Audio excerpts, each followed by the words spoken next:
माननीय वन मंत्री जी, उत्तर प्रदेश सरकार, विभाग के अपर मुख्य सचिव, प्रमुख वन संरक्षक ममता जी, मंच पर आसीन तमाम सारे विशेषज्ञ एवं आमंत्रित सदस्यगण, आज के इस नेशनल क्लाइमेट कॉन्क्लेव में भाग ले रहे तमाम सारे सहभागी साथियों, देवियों एवं सज्जनों, मैं सबसे पहले तो भारत सरकार के वन एवं पर्यावरण जलवायु परिवर्तन मंत्रालय तथा उत्तर प्रदेश के उसी का जो इक्विवेलेंट हमारा विभाग है, उन दोनों को इस बात के लिए बहुत बहुत बधाई भी देता हूं, धन्यवाद भी देता हूं कि इतने महत्वपूर्ण विषय पर 2 दिन का एक राष्ट्रीय स्तर की परिचर्चा रखी गई है। जब हम जलवायु परिवर्तन की बात करते हैं, क्लाइमेट की बात करते हैं, तो ये इस समय किसी को बताने की आवश्यकता नहीं है। मे भी 10 साल पहले जब हम क्लाइमेट चेंज की बात करते थे तो बहुत लोग प्रश्न करते थे कि क्या इस क्लाइमेट चेंज की बात एकमात्र बौद्धिक परिचर्चा है या इसकी कोई वास्तविकता भी है, वास्तव में ये लोगों की जिंदगी को असर डालेगा या नहीं डालेगा। लेकिन जिस प्रकार से जलवायु परिवर्तन के असर धीरे धीरे स्नेह स्नेह पूरे दुनिया में नजर आने लगे हैं, तो इसके बारे में विशेषज्ञों की जो रिपोर्ट थी या विशेषज्ञों का जो एक मानना था, उसके बारे में सब जगह एक चिंता व्यक्त की जा रही है और उसके बारे में बहुत गंभीरता से कार्य हो रहे हैं। मैं समझता हूं कि हमारे देश में इस विषय पर सबसे ज्यादा, जबकि हमारा जो कार्बन एमिशंस अगर दुनिया में देखें तो जो हमारे डेवलप्ड देश है, जो विकसित देश है, उन देशों की तुलना में हमारे कार्बन एमिशंस पर कैपिटा बहुत कम है। और वही हम एक जस्टिफिकेशन लेकर के हर समय हर फोरम पे हम कहते थे कि हम तो सबसे कम करते हैं, तो हम क्यों चिंता करें, हमें विकास करना है और विकास हमारे लिए आवश्यकता है, क्योंकि विकास के बहुत नीचे पायदान पे, और इसके आड़ में हम कहते थे कि हमारे लिए बहुत आवश्यक नहीं है। लेकिन हमारे माननीय प्रधानमंत्री जी ने विकास के बारे में, आप जानते हो कि जिस तेजी से देश का विकास हो रहा है, जैसे पिछले 9 सालों में विकास हुआ है, एक प्रतिमान है। लेकिन विकास पर्यावरण को संरक्षित करते हुए होना, ये हमारे माननीय प्रधानमंत्री जी ने एक निर्णय लिया और उस निर्णय को वर्ल्ड फोरम के सामने, चाहे COP22 रहा हो पेरिस का या COP26 रहा हो ग्लासगो का, वहां पे वर्ल्ड फोरम के सामने एक निर्णय से, देश के निर्णय को, देश के संकल्प से दुनिया के फोरम को उन्होंने अवगत कराया। ये बहुत बड़ी चीज थी। और न केवल माननीय प्रधानमंत्री जी ने दुनिया के फोरम पे देश के संकल्प को अवगत कराया, बल्कि ये भी बताया कि जिस तेजी के साथ हमारे देश में विकास के कार्यक्रमों को पर्यावरण के साथ मिलकर के कार्य हो रहा है, वो एक अपने आप में नमूना है, उदाहरण है पूरे दुनिया के लिए। लोग सीख सकते हैं कि कैसे हम climate sensitive, climate resilient development कर सकते हैं। और तभी जाकर के जो लक्ष्य लिया गया कि 2070 तक हम 0 एमिशन को अचीव करेंगे, उसको अचीव करने का एक हम मुद्दा रखते हैं। पूरे देश में इस बात का विश्वास है कि हम 2070 अगर माननीय प्रधानमंत्री जी कहते हैं, उसके बहुत पहले हम उस अचीवमेंट को पूरा कर लेंगे। चाहे वो ऊर्जा के क्षेत्र में हो, चाहे वो लाइफ स्टाइल के क्षेत्र में हो, चाहे वो विकास के किसी भी रूप में हो, हर जगह हमें जिस प्रकार के कार्य हुए, चाहे आप देखिए कि जो रिन्यूएबल एनर्जी का जिस तेजी से विकास हुआ, जिस प्रकार से एनर्जी एफिशिएंसी के बारे में एक चिंता देश ने व्यक्त की, हर क्षेत्र में एनर्जी एफिशिएंसी, हर चीज का स्टार रेटिंग, कैसे हम कितना बचा सकें, जिस प्रकार से रिसोर्स के यूटिलाइजेशन के बारे में जो एक चिंता व्यक्त की गई, उसके बारे में कार्य हुआ देश में, एक अपने आप में ऐसी कभी सोच भी नहीं थी हमारे पास, क्योंकि हम हमेशा एक पर्दे के पीछे आड़े लेते थे कि हम तो सबसे कम एमिशन वाले, हमें क्या है, हमको एक बहुत लंबा रास्ता तय करना। और यही नहीं, जो माननीय प्रधानमंत्री जी ने ये भी एक नया संकल्प लिया कि 2047 तक हम अपने देश को एक विकसित देशों की श्रेणी में खड़ा करेंगे, हम उस पर आगे बढ़ जाएंगे। ये भी बहुत बड़ा संकल्प है, और उस रफ्तार से तेजी से चलने, क्योंकि उसके लिए बहुत तेज हमारे आर्थिक विकास की गति बहुत तेज होनी है, लेकिन उस गति को पर्यावरण के साथ लेके चलेंगे। एक बहुत महत्वपूर्ण मुद्दा है जिसके बारे में हमारी आर्थिक गतिविधियों के हर क्षेत्र को, चाहे एग्रीकल्चर हो या एग्रीकल्चर के जितने एलाइड सेक्टर्स हो, वहां पे कैसे आप वाटर के पानी का प्रयोग को कैसे आप bore crop with less drop, मैंने जो इस प्रकार की बात हुई, डाइवर्सिफिकेशन ऑफ एग्रीकल्चरल प्रैक्टिसेस। आज मिलेट्स की बात हो रही है, मिलेट्स जो कि श्री अन्न की बात, हमारे जो माननीय वित्त मंत्री जी ने इस बार का बजट किया, उसके बजट में सबसे ज्यादा श्री अन्न की इतनी ज्यादा उन्होंने बात की। श्री अन्न यानी ऐसा अन्न जो कि हमारा कार्बन न्यूट्रल है। तो ये चाहे एग्रीकल्चर का sector, allied sector, animal husbandry हो, फिशरी हो, हर सेक्टर में किस प्रकार से एनर्जी के बारे में बात की, या मैन्युफैक्चरिंग हो, मैन्युफैक्चरिंग के बारे में सारे के सारे जो हमारे पोल्यूशन के नॉर्म्स या रिसोर्स एफिशिएंसी के नॉर्म्स जो की बात हो रही है, हर एक सेक्टर, सर्विसेज सेक्टर में, माइनिंग में, आप कहीं भी किसी जगह जाकर के देखें, ट्रांसपोर्ट सेक्टर में, सभी जगह एक क्लाइमेट सेंसिटिविटी आ गई। जो अभी हमारा जो सेशन है, ये सेशन है स्मार्ट सिटीज के माध्यम से हमारी क्या लर्निंग है, कैसे हम स्मार्ट सिटीज के माध्यम से इस चिंता को कैसे हम लोग इसके साथ अपने आप को आत्मसात करेंगे, जो माननीय प्रधानमंत्री जी ने रास्ता दिखाया, और इसके ऊपर हमारे प्रदेश में माननीय मुख्यमंत्री जी के नेतृत्व में बहुत तेजी से काम हुआ, उस पर कैसे करेंगे, क्या काम करेंगे, ये भी इस बात को लक्ष्य रखा गया। क्योंकि शहर जो होते हैं, शहर आप जानते हो कि शहर में एक बहुत बड़ा घनत्व होता है आबादी का, शहर में बहुत ज्यादा रिसोर्सेज का उपयोग होता है, शहर में सबसे ज्यादा जो है पोल्यूशन होता है। आपको अगर पोल्यूशन से दूर रहना तो आप कहते हैं गांव में जाकर करेंगे, लेकिन गांव में जाकर करेंगे तो विकास की गति नहीं मिलेगी, क्योंकि सबको मालूम है कि शहर जो है, जो cities are engines of economic growth. अगर देश को हमको डबल फिगर से ज्यादा तेजी से विकास करना है, 12%, 15% के रेट पे विकास करना, तो शहर का रहना अनिवार्य है, क्योंकि शहरों में ही ऐसी आर्थिक गतिविधियां होती हैं, वहीं पे एक सिनर्जी मिलती है, जो तमाम सारे हमारे रिसोर्सेज की सिनर्जी प्राप्त होती है। तो कैसे शहरों को, और शहर की वजह से हीट वेव्स होते हैं, शहर की वजह से वाटर कंजम्पशन इतना ज्यादा बढ़ जाता है, चाहे वो फैक्ट्रीज में हो, चाहे वो हमारे लोगों की इंडिविजुअल लाइफ में जो इतनी ज्यादा कंजम्पशन बढ़ जाता है, वो भी एक बहुत बड़ी चिंता की बात होती है।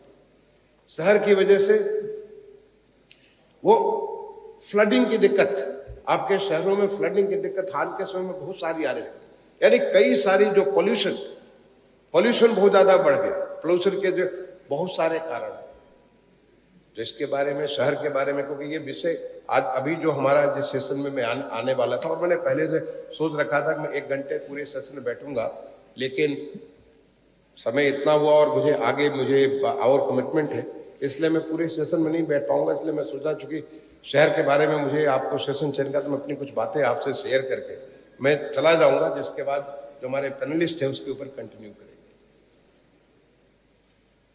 मैं शहर के बारे में भारत सरकार के आवास एवं शहरी कार्य मंत्रालय में करीब 4 साल 7 महीने में सचिव के तौर पे कार्य किया, और देखा कि किस प्रकार से पूरे देश में शहरों में हमारा पोल्यूशन कम से कम हो, इस बात को चिंता को लेकर के क्या क्या काम कैसे किए गए, क्या करें, ये बड़ा एक आवश्यक सोच थी जो माननीय प्रधानमंत्री से मैं मिली और इसको हम लोगों ने धरातल पर लाने की कोशिश की।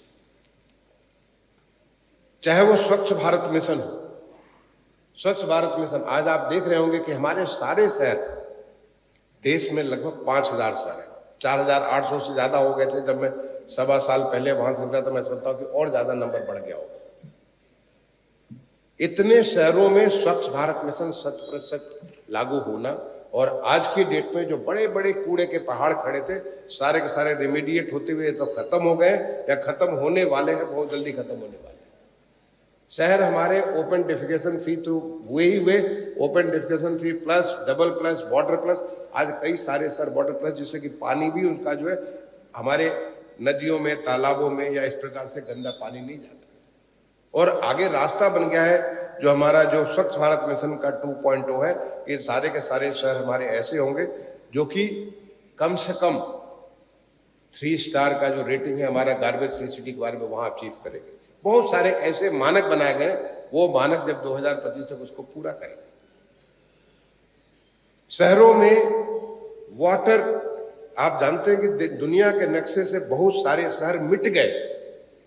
बहुत प्रॉस्परस शहर हुआ करते थे, बहुत सारी वहां गतिविधियां हुआ करती थी, वो आज नक्शे पे नहीं है। क्यों? उन्होंने वाटर चैलेंजेस नहीं झेल पाए। और आज भी जब आप बात करते हैं वाटर स्कैर्सिटी की बात करते हैं, तो शहरों के बारे में बात करते हैं किस प्रकार से वहां वाटर टेबल नीचे जा रहा है। इसके लिए वाटर सिक्योर सिटी के कॉन्सेप्ट लाया गया अमृत 2.0 में।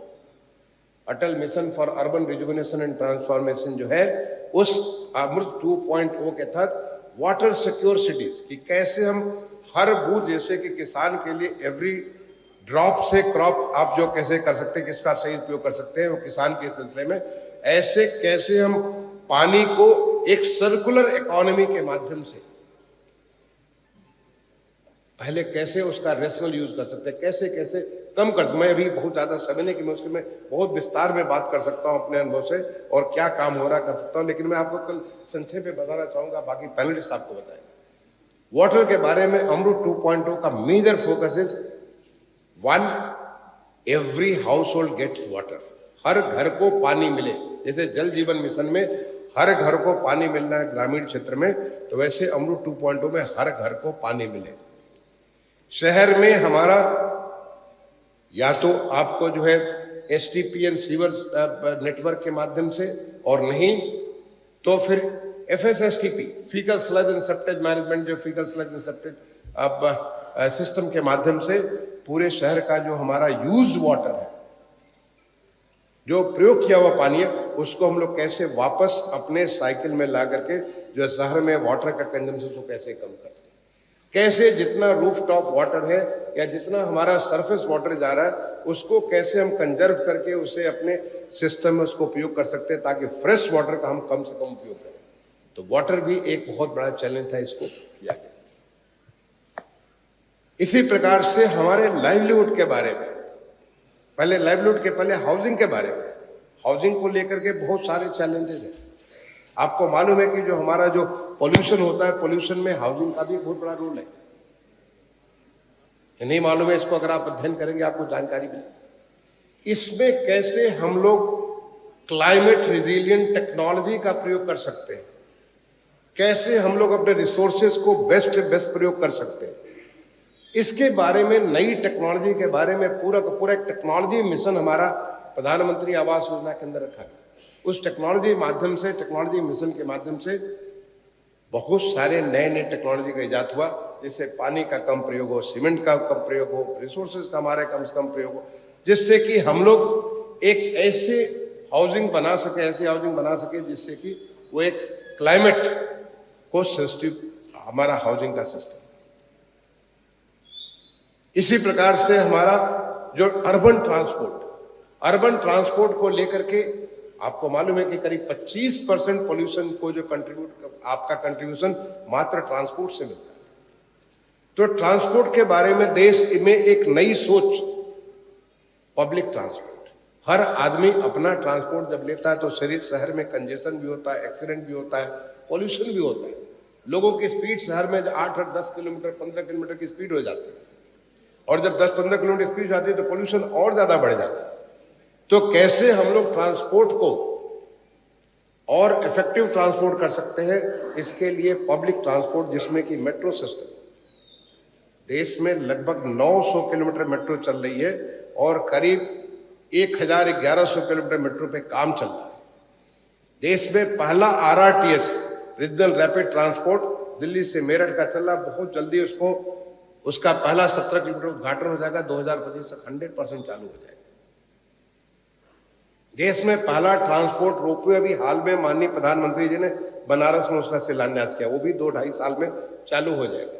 यानी पूरा एक पब्लिक ट्रांसपोर्ट। देश में ट्रांसपोर्ट के लिए बसेस के बारे में काफी सारे परिवर्तन, बहुत सारे भारत सरकार की योजना है, राज्य सरकार के माध्यम से हम पब्लिक ट्रांसपोर्ट को बढ़ाने के बारे में, जिससे कि हम एक बस में ज्यादा को लोगों को लेकर चलेंगे तो हम कम से कम पोल्यूशन पैदा करेंगे।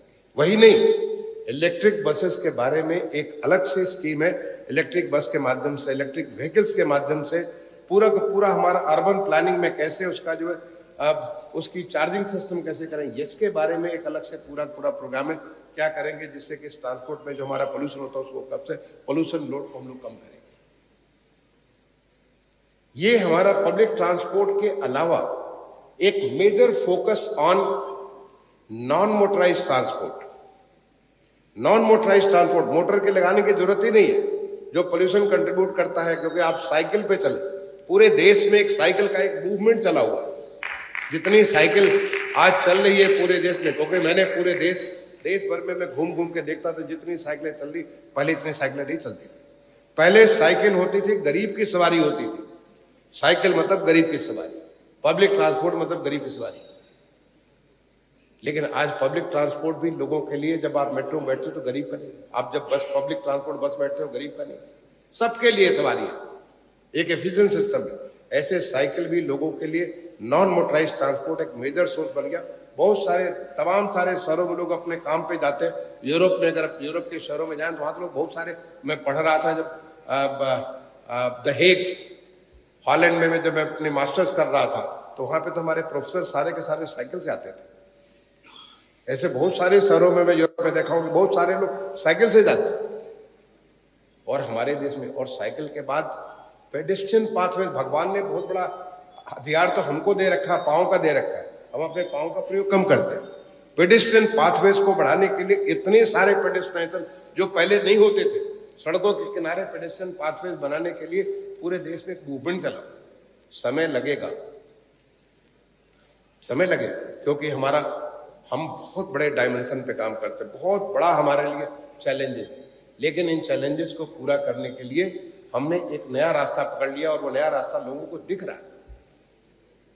और इन सबको समेटता हुआ जो स्मार्ट सिटी मिशन है, स्मार्ट सिटी मिशन के माध्यम से कैसे नई एक चीज क्लाइमेट सेंसिटिव हो, इसके लिए क्लाइमेट स्मार्ट सिटी फ्रेमवर्क तैयार किया गया, जो पहला 2016 में मंत्रालय जारी किया, और उसके तहत सिटीज को सोचने के लिए बाध्य किया। 2021 में जब हमने सेकंड उसका जो फ्रेमवर्क बनाया, तो वो 5 एस्पेक्ट है जो कि हमें सिटीज को चैलेंजेस, क्लाइमेट के चैलेंजेस पैदा करते हैं। जो पहला एस्पेक्ट है वो एनर्जी, कैसे आप एनर्जी के यूज को कम कर सकते हैं, रैशनलाइज कर सकते हैं, एफिशिएंट बना सकते हैं। तो एनर्जी हो या ग्रीन एनर्जी हो, जो हमारा रिन्यूएबल एनर्जी, वो स्मार्ट सिटी की लर्निंग है कि किस प्रकार से रिन्यूएबल एनर्जी का अपने लाइफ में ज्यादा से ज्यादा, अधिक से अधिक का प्रयोग कर सकते हैं। जो दूसरा जो पार्ट है एनर्जी के बाद है वाटर। वाटर के कंजर्वेशन, वाटर को कैसे आप सर्कुलर इकोनॉमी करके वाटर को कैसे कम कर सकते हैं, ये हमारी लर्निंग है स्मार्ट सिटी की। शहर कितने वाटर को, जो हमने कहा वाटर सिक्योर सिटी आप बनाए, शहर वाटर की वजह से न मरने पाए, इसके बारे में पूरा का पूरा एक पूरी प्लानिंग जो है, पूरी एक सोच, जो एक नई सोच बन गई। तो आने वाले समय जो आपको जान करके खुशी होगी, आज बहुत सारे जो शहरों के जो नए शहर बन रहे हैं, वो कहते हैं हम no discharge outside and nothing to get from outside. सारा का सारा वो सेल्फ कंटेंट नहीं होते, जितना वाटर लेते उतना वाटर वो रिचार्ज वो करते, जितना वो गार्बेज क्रिएट करते। Waste management is the third aspect. Waste management is the third aspect. जो वेस्ट के बारे में अगेन बहुत सारे शहर आज की डेट में वो कहते हैं कि हम वेस्ट जीरो वेस्ट सिटी है, यानी जितना हम वेस्ट पैदा करते हैं वेस्ट को हम ट्रीट करते हैं, we bring it in the circular economy. अगर आप देखें तो नेचर तो हमेशा सर्कुलर रहा है। नेचर में कोई भी चीज वेस्ट नहीं होता है। नेचर में हर चीज सर्कुलर तौर पे है। एक चीज होता है, दूसरा खाता, तीसरा खाता, चौथा खाता, करते करते अल्टीमेटली वही पहुंच जाता है। ये पूरा सर्कुलर इकोनॉमी नेचर का हमने सबने कार्बन के हमने एयर की साइकिल पड़ी हुई है, वाटर की साइकिल, ऐसे नेचर के किसी चीज को आप लेकर के देखें वो हमारा सारा का सारा साइक्लिक होता है। तो जो तीसरा एस्पेक्ट हमारा है वो वेस्ट के बारे में। चौथा एस्पेक्ट हमारा है अर्बन प्लानिंग के बारे में। पूरा का पूरा हमारा जो प्रॉब्लम है वो हमारी अर्बन प्लानिंग के लेकर के सबसे बड़ी प्रॉब्लम है। जो पूरा हमारे शहरों में इस प्रकार से जो एक ऐसी बसावट हो गई है जिससे they have become energy guzzler, resource guzzler बन गए। उस सिटी को कैसे हम रेशनलाइज करें, that is the learning from the smart city. कि अर्बन प्लानिंग को कैसे हम लोग रेशनलाइज करें कि जिससे कि हमारा ह्यूमन हैबिटेट, जैसे मैंने कहा cities is something which is must. City तो आज नहीं बल्कि अब हड़प्पा और मोहनजोदाड़ो में जो हमारे जो होता था, या आप किसी भी सिविलाइजेशन देखेंगे, अगर इकोनॉमिक एक्टिविटीज पर फोकस अगर कहीं होना तो सिटीज में होना है। तो उस सिटी को कैसे हम वेल प्लान सिटी, कैसे अर्बन प्लान उसको बनाए, that is the major fourth. और जो लास्ट चीज है ट्रांसपोर्ट के बारे में, ट्रांसपोर्ट फिफ्थ जो एस्पेक्ट है, इसके ऊपर क्लाइमेट सिटी नेटवर्क, और इसको लेकर के हमने national institute of urban affair NIU में एक क्लाइमेट सेंसिटिव सिटी CQ, एक उनको जो CQ वहां पे बनाएगा ताकि हमारे क्लाइमेट से रिलेटेड हम उसके ऊपर एक्सरसाइज कर सकें। एक ऐसे जो क्लाइमेट सेंसिटिव सिटीज है उनका नेटवर्क बनाएगा, वाटर सिटीज का नेटवर्क बनाएगा, ताकि हम एक दूसरे से लर्न करें, और लर्न करके कोई अगर नया काम कर रहा है तो उसे आगे उसको कर सके। जो प्रैक्टिशनर्स है उनका नेटवर्क तैयार किया गया।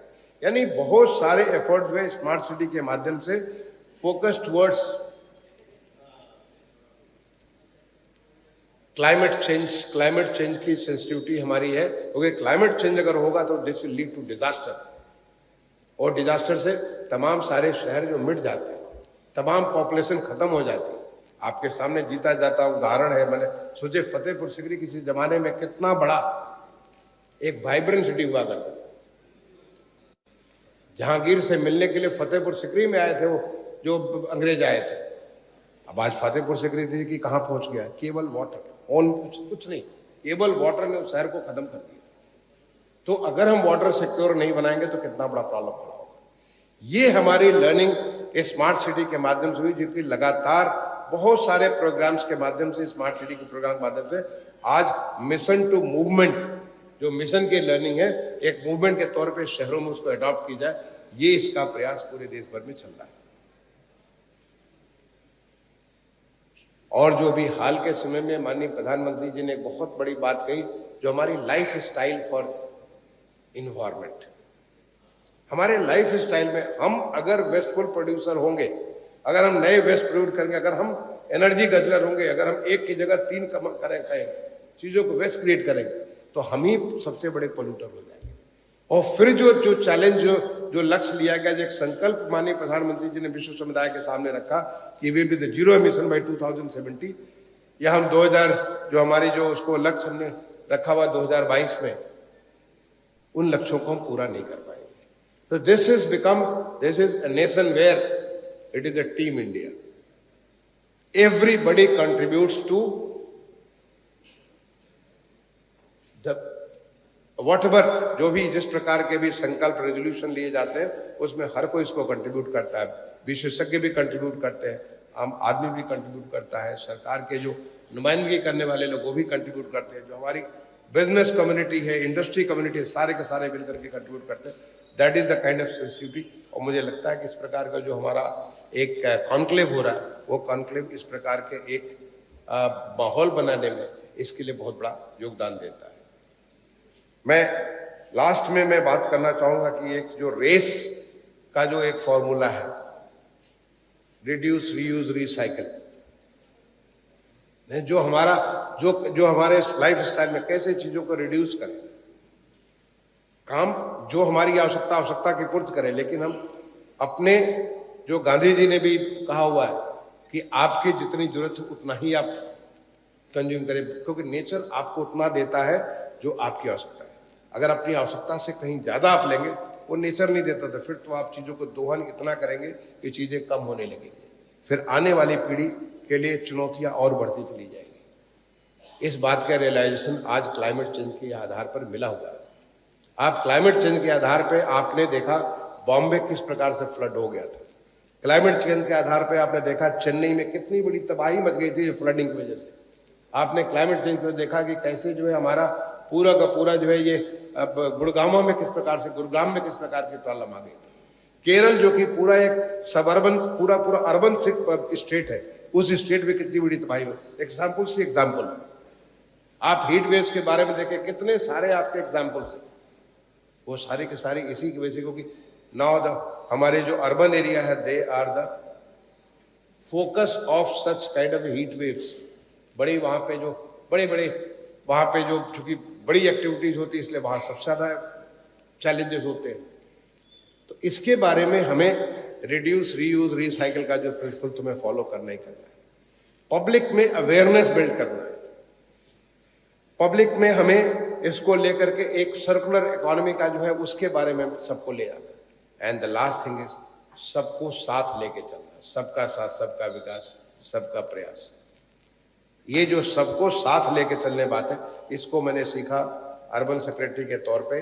हमारे हर एक प्रोग्राम में पब्लिक इंगेजमेंट, पब्लिक के साथ लेकर के चलना, और यही चीज हमारे उत्तर प्रदेश में माननीय मुख्यमंत्री जी का सीधा सीधा लक्ष्य, आप किसी भी चीज में लेकर के चलिए, हर एक में सबको साथ लेकर के, सबका साथ, सबका विकास, सबका प्रयास, सबको महसूस होना चाहिए। आम आदमी को, हर किसान को महसूस होना चाहिए, हर व्यक्ति को महसूस होना चाहिए। तो उसके लेकर के आज हमारा उत्तर प्रदेश जिस प्रकार से क्लाइमेट के बारे में बड़ी तेजी से काम कर रहा है, मैं समझता हूं कि निश्चित तौर पे हमारे विभाग के जो हमारे प्रमुख वन संरक्षक साहब हैं, हमारे एसीए साहब हैं, इसको आपको बताएंगे कि उत्तर प्रदेश में कितना काम हो रहा है। बहुत सारा काम हो रहा है, हर क्षेत्र में काम हो रहा है। उन चीजों को आपसे शेयर करेंगे, तब आपको लगेगा कि ये जो एक ऊपर से जो एक लक्ष्य निर्धारण किया जा रहा है, उस लक्ष्य को हम अपना लक्ष्य लेकर के उसके तौर पे आगे बढ़ रहे हैं। तो जो सिटीज के बारे में एक स्मार्ट सिटी का जो चैलेंज, स्मार्ट सिटी की लर्निंग की आपकी बात की, मैंने अपनी बातें आपसे शेयर की। And I hope lot many things will come through the discussion by the our most learned participants who are there on the panel. Please excuse me, I'll have to leave. So मैं एक बार दोबारा आपके इस climate conclave के लिए, जो इतने महत्वपूर्ण विषय पे लोगों को अवेयर बना रहा है, एक नई नई चीजों की चुनौतियां अपना संकल्प लेने के लिए कार्य कर रहा है, उसके लिए आपके इस कार्य के लिए बहुत बहुत अपनी शुभकामनाएं देके बात को समाप्त करता हूं। धन्यवाद। जय हिंद।